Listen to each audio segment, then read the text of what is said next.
नमस्कार दोस्तों, हम बात करने वाले हैं भोजपुरी इंडस्ट्री के ट्रेनिंग स्टार खेसारी लाल यादव का एक वीडियो गाना के बारे में।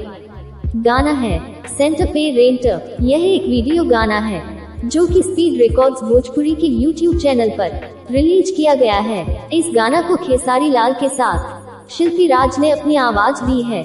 दोस्तों, मैं आपको बता दूं कि शिल्पी राज भोजपुरी इंडस्ट्री के एक बहुत ही बेहतरीन गायिका है।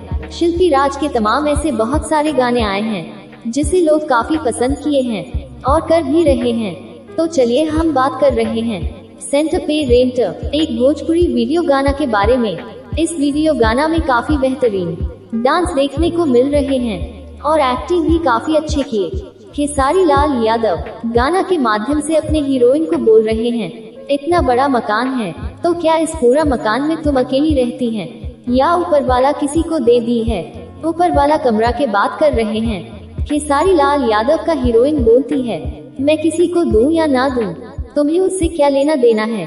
और गाना के माध्यम से हीरोइन बोलती है, नीचे जो बहुत सारी रूम है, पहला तल्ला जो पेंट का काम करते हैं वही लोग रहते हैं, दूसरा तला में सेंटर पे रेंटर रहते हैं, मतलब स्टाफ रहते हैं, जो खेसारी लाल यादव के साथ इस वीडियो गाना में अपनी कला को प्रदर्शित कर रही है। उनका नाम है सपना चौहान। इस वीडियो गाना में को अच्छी तरह से फिल्माया गया है।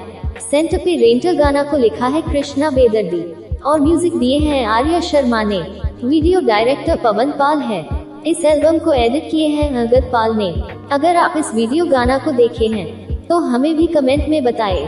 सेंटर पे रेंटर इस गाना को नहीं सुने हैं तो स्पीड रिकॉर्ड्स भोजपुरी के ऑफिशियल YouTube चैनल पर जाके सुनिए और मस्ती करें, या तो इस वीडियो के डिस्क्रिप्शन में दिए गए लिंक पर क्लिक करके सेंटर पे रेंटर गाना को सुने और मस्ती करें।